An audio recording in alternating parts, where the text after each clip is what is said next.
The white rose petals scattered across the manicured lawn seemed to tremble as the distant sound of helicopter blades cut through the string quartet's melody. 300 guests in their finest attire turned from the flower-adorned altar toward the sound, shielding their eyes against the afternoon sun.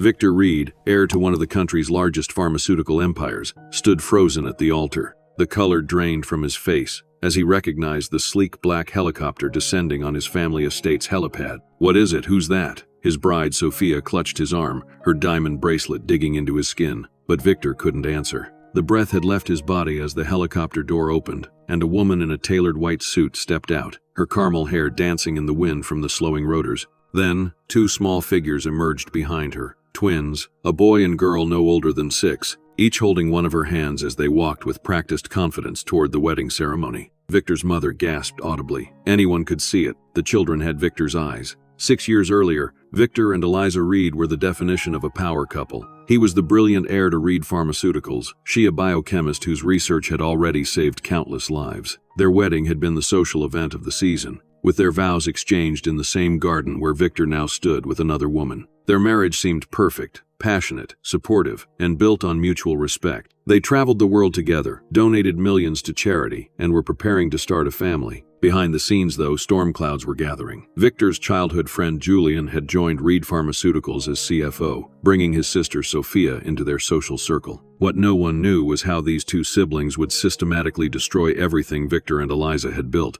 Before we continue the story, let us know where you're watching from. The Reed estate glittered under the evening lights as waitstaff in crisp uniforms circulated through the annual charity gala. Victor watched his wife across the crowded ballroom, admiring how Eliza commanded attention in her emerald gown as she discussed her latest research with the health minister. 6 years of marriage had only deepened his attraction to her brilliant mind and kind heart. "She's quite something," Julian said, appearing beside Victor with 2 whiskeys. "You're a lucky man." Victor accepted the drink with a smile. "Don't I know it? The clinical trials on her cancer treatment protocol are showing incredible results." The board's thrilled. Julian nodded, his eyes following Eliza, as she laughed at something Sophia said. "Must be nice, having beauty and brains under one roof." "We're trying for a baby, you know," Victor confided, the whiskey loosening his usual reserve. "Eliza's been tracking everything. Says the timing is perfect this month." Julian's smile tightened almost imperceptibly. "Fatherhood, huh? That'll change everything." Later that night, Eliza stepped out of their ensuite bathroom to find Victor sitting on the edge of their bed, her phone in his hand. His face was unrecognizable, contorted with rage and betrayal. "Victor, what are you doing with my phone?"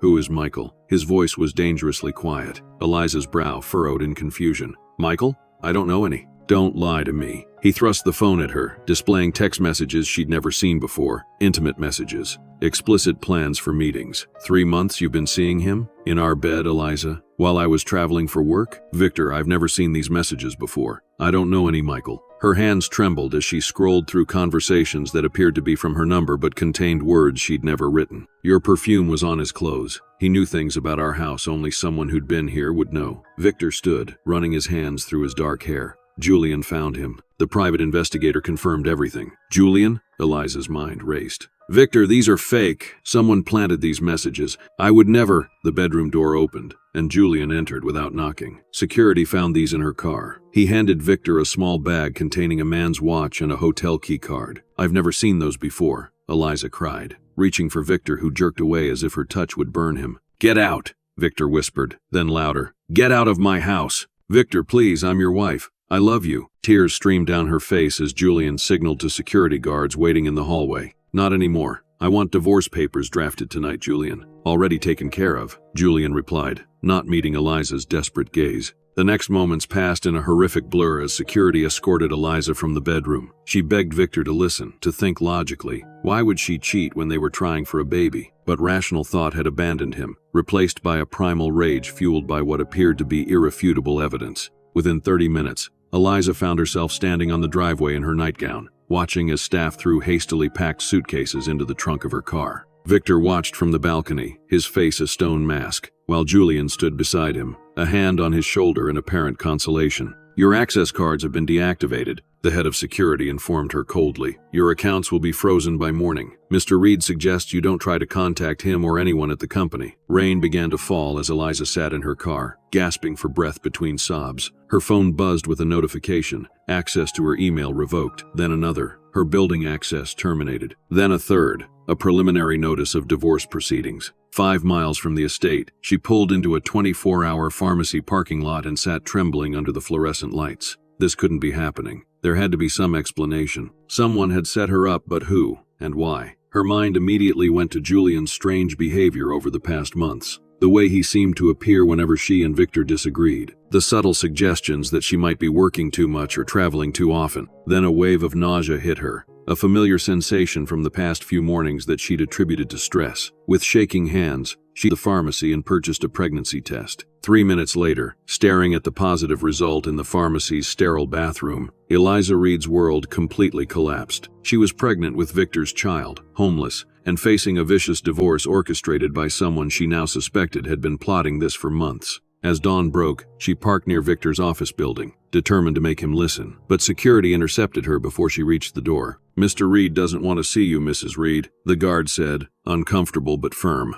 Tell him I'm pregnant, she pleaded. Please, just tell him that. The guard disappeared inside. 10 excruciating minutes later, he returned. Mr. Reed says that given your infidelity, he has no reason to believe the child is his. His lawyer will contact you about a paternity test after the birth. Eliza's knees buckled at the cruelty of it. Through the glass doors, she could see Julian watching from the lobby, his expression unreadable. That afternoon, she discovered her credit cards had been canceled. By evening, her closest friends had stopped returning her calls, all part of the same social circle as Victor. By nightfall, she was sleeping in her car in a Walmart parking lot, 7 weeks pregnant and completely alone. She didn't know it yet, but the ultrasound she would have 2 weeks later would reveal an even greater shock: twins. The first glimmer of hope came in the form of Eleanor Simmons, an elderly woman who found Eliza vomiting beside her car early one morning. You're either pregnant or dying, dear, Eleanor observed with startling directness. Either way, you need help. Eleanor, a widow who had lost her only daughter to cancer years before, offered Eliza her daughter's old room until she could sort things out. It was in Eleanor's modest home that Eliza finally found space to think clearly about what had happened and to plan her response. She pawned her wedding ring for $12,000, a fraction of its value, but enough for prenatal care and a used laptop. Then she began meticulously documenting everything that had occurred, creating timelines,